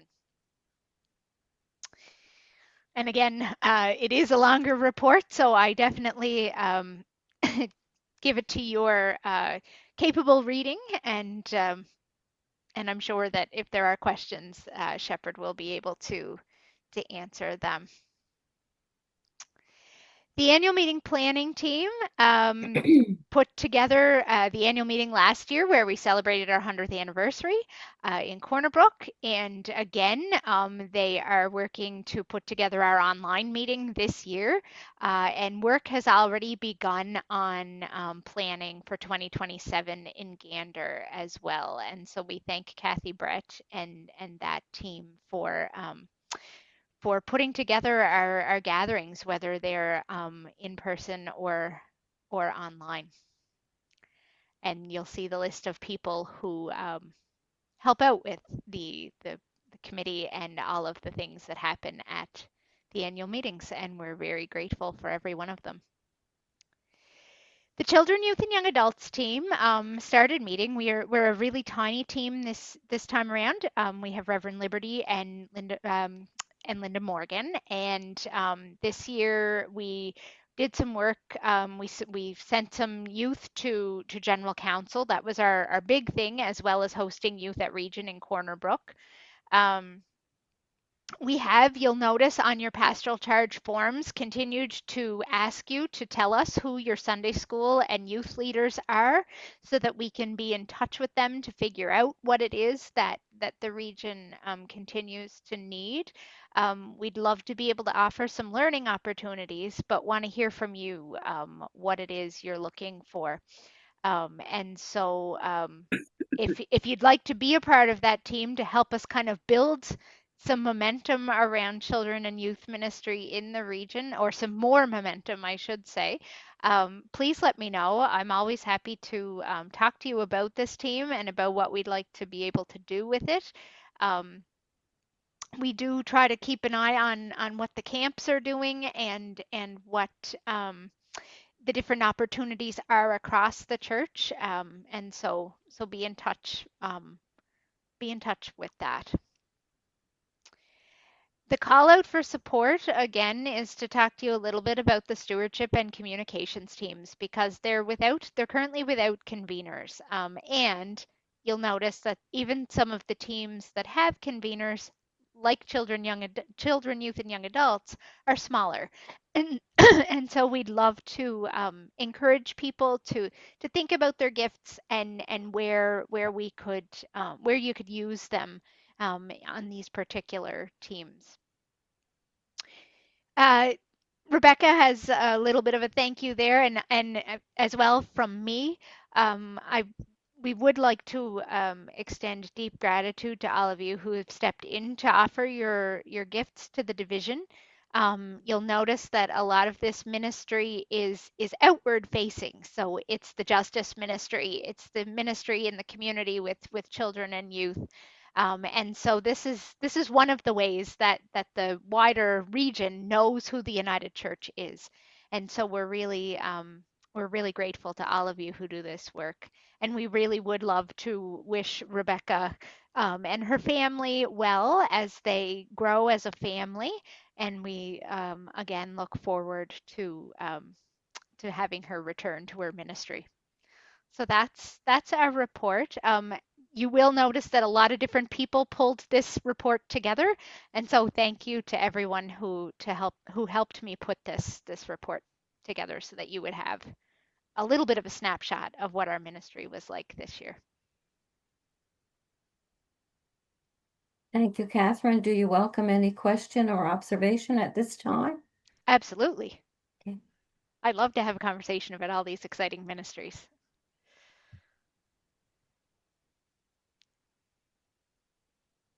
Anyone with a question or observation?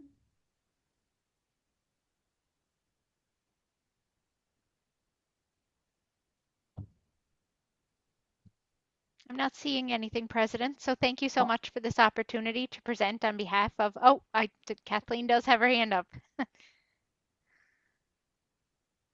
You're muted though, Kathleen. Sorry, that's what I was going to say. You do make it sound really exciting, but my energy level is really low. But should it ever come up, I'll be sure to get in touch.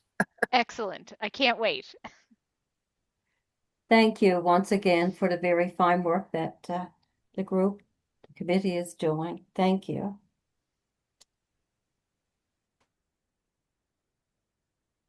So Rebecca has given the report of Division of Regional Council Services and Support, and we'll move on now then with the report of Communities of Faith Support and Planning, and that's going to be done by Reverend Heather. Welcome Thank to you. you. Oh, thank you, President Elsie. And thank you all. It's good to be here.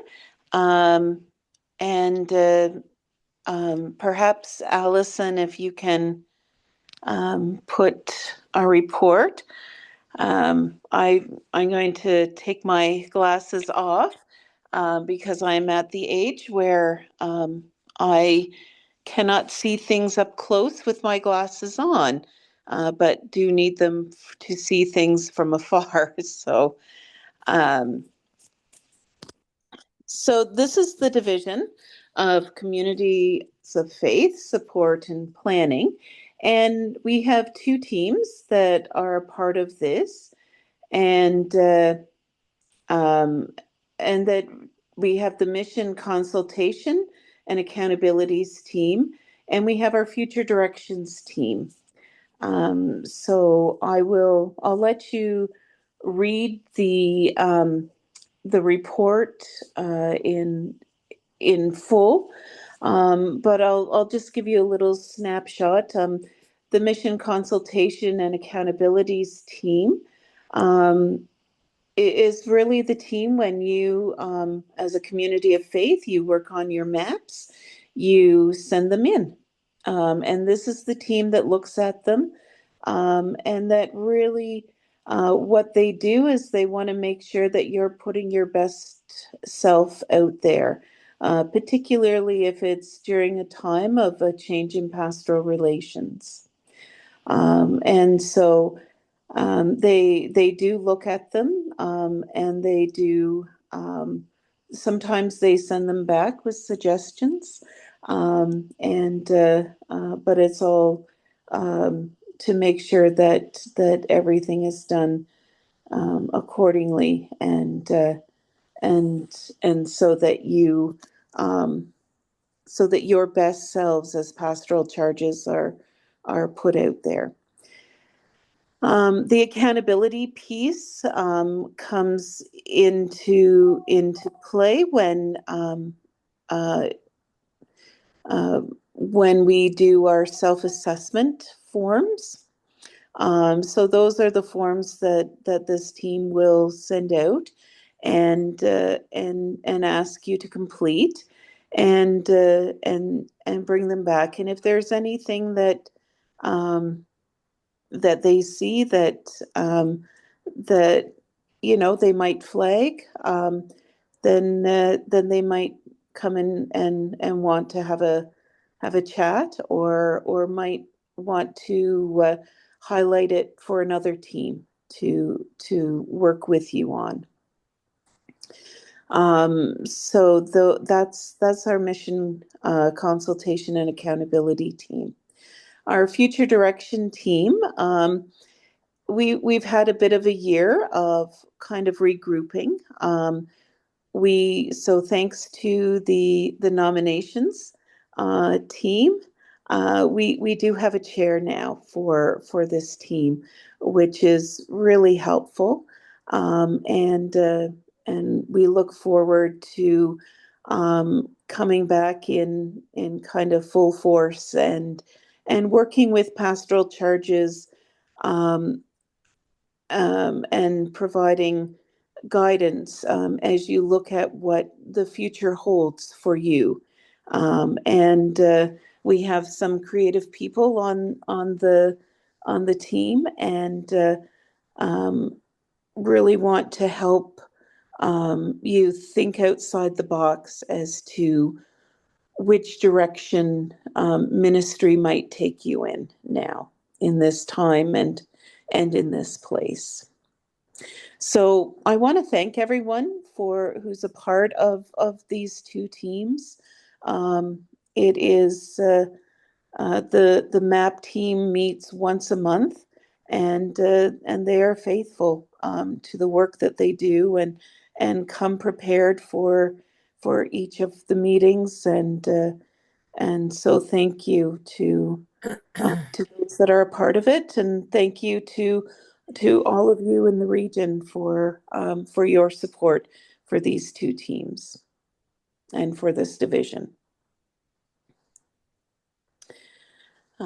So I don't know, President Elsie, if there's any questions that anyone might have.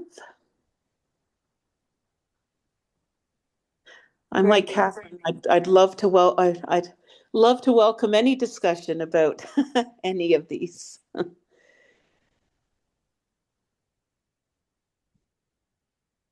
Now is the opportunity if you'd wish to ask a question or to make an observation or a comment.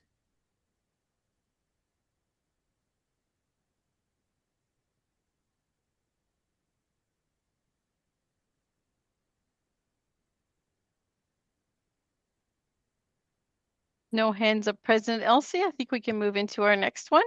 Okay, then there's one more report, the report of human resources. And that too is given by Reverend Heather. Oh, thank you, President Elsie. We've had a year of regrouping with this division. The teams have been doing okay, but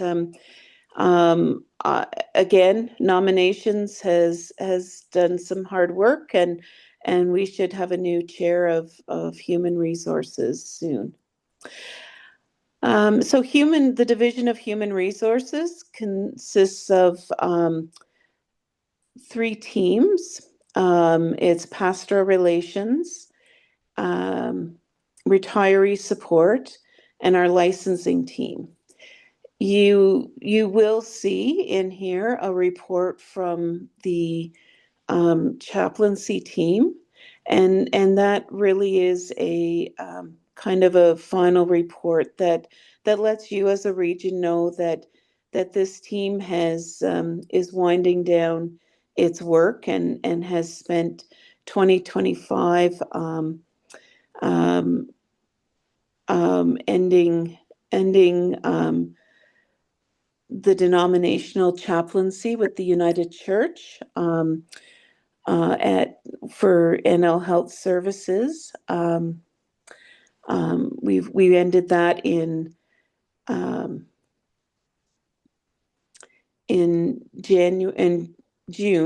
30th of 2025, and since then, Doreen, who has been our treasurer, has been working really hard at ending and closing books, and making sure that everything is complete with that, and is done properly. So you will see a report in there for that, but really right now, as we move forward, we are the 3 teams. So licensing team. Jocelyn Cook is the convener, and this team really looks at licensing our licensed lay worship leaders, our sacraments elders, and making sure that those interviews happen, and making sure that that if there is licenses that are needed, that that they do that people are licensed to do the appropriate pieces of ministry that they are being asked to do. Pastor relations. Right now, our convener is Reverend Jason Boyd, and they look after the pastoral relationship between ministers and congregations, and trying to help congregations find ministry personnel, which is very challenging, and so they look after kind of the pieces in between. So that's the work of pastoral relations, and there is a lot of work that gets done there. They too meet on a monthly basis, just to keep on top of the work that they have. Retiree support. This is a group that we would really love to have people in. If you're not feeling like you have the energy for children, youth, and young adults, maybe retiree support team might be the place for you. And we would really love to have that. And I know that our retirees would love to have a team that they know is out there supporting them. So that's our retiree support team, and we desperately do need more people on that team. So many thanks to all the people who make up these teams. We do have new people on our division for human resources, and we have met a couple of times, and we'll meet once another time tomorrow before. And we usually meet about 4 times a year for this division to get things ready to report to the executive. So with many thanks and gratitude for the work that all of our teams do on this division. So thank you, President Elsie, for the time to present tonight. Thank you for sharing. Thank you so much. As a matter of fact, at this time, I think we finished all our reports. And we'll move on then with a general thanks for all the information that's been shared this evening. And there has been quite a lot. And I know that we all benefit from all that has been shared. A few reminders. The theme of our annual meeting is put out into the deep water and let down your nets for a catch. And may it be so. Just another reminder that the business of the spring meeting will be done, as we've already said, online on Wednesday, June the 10th, 5:30 to 9. And our worship service of celebration of ministries will be held in person and online. It will be at St. James United Church, St. John's. And note, please, that this date is a Saturday. And the information for joining into this webinar of preparation for our annual meeting will be sent to you. I'm just wondering, before our closing prayer this evening, if there's anything else that needs to be addressed this evening.